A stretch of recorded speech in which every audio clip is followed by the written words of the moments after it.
Kevin McCarthy's border trip shows how tired this stunt has become. If you are a member of Congress headed to the United States southern border, you will need a few things. A camera crew, of course. If a politician preens on the border and no one records it, it makes no sound. Comfortable shoes are a must, since you might climb down to the shore of the Rio Grande to gaze determinedly into Mexico, and you don't want to slip in your wingtips. Finally, you must purchase an appropriate shirt. Ideally it should be olive or khaki, and it's best if it has tactical pockets. If you think someone might say, "Who are you kidding with that shirt, Congressman? Are you going to crawl through the brush in pursuit of cartel assassins?" Don't worry, no one will. House Minority Leader Kevin McCarthy's trip to the border on Tuesday was a reminder: no stage outside of Washington is more regularly ascended by costumed Congress members than the southern border. But unlike media events that bring useful attention to an issue, when politicians prance around at the border it makes actual reform less likely, not more. At the border, McCarthy said that Republicans will move toward impeaching Secretary of Homeland Security Alejandro Mayorkas, mainly because they don't like the Biden administration's policies. If the secretary doesn't resign, McCarthy said, Republicans will investigate him to determine whether we can begin impeachment inquiry. McCarthy cited no acts of malfeasance on Mayorkas' part, but if Republicans look hard enough, apparently they'll find something they can call an impeachable offense.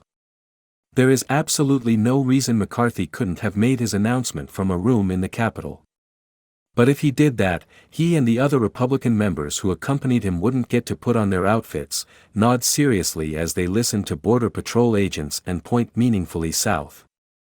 In fairness, there are plenty of situations in which politicians create media events with no practical purpose to make a point, and sometimes change their clothes to do so. They don a hard hat to show that jobs are being created, or dress down for a visit to a disaster area, or put on a hat and boots to clear brush like a real-life cowboy.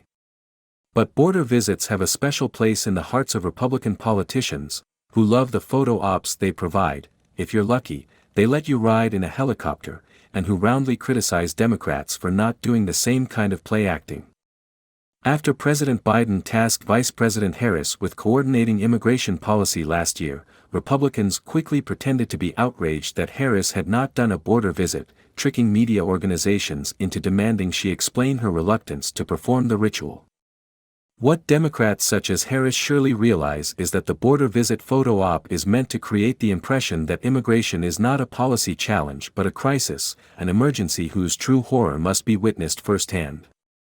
That's the message Republicans send at these visits: things are out of control, it's an invasion, our country is being overwhelmed by foreigners and something must be done. The truth is that Republicans' desire to do something is severely limited. What they want more than anything else is an issue they can use to anger and terrify their base, as they reliably do in almost every election. And the fact that immigration largely failed to produce the results they hoped for in this year's midterms, just as it did in 2020 and 2018, has not deterred them. We know they aren't serious about a policy solution because the outlines of a fix are well known to both sides in Washington, and they won't go near it. That solution would require a comprehensive bill that incorporated both parties' priorities and reformed the immigration system for the better. While details would be negotiated, it would almost certainly involve increased border security funding, stricter confirmation of workers' legal status, a path to citizenship for dreamers brought to the United States as children and other undocumented immigrants here a long time, reform to the guest worker program so people could come here temporarily to work then return to home countries, and increases in legal immigration. That kind of a deal would give Republicans what they want, give Democrats what they want, and reduce the incentives for people to come here illegally. The trouble is that Republicans know that if they agree to any kind of compromise, their base voters will revolt, just as they have before when immigration reform was attempted. So we're left with border photo ops, inflammatory TV ads, and lurid tales of immigrant crime.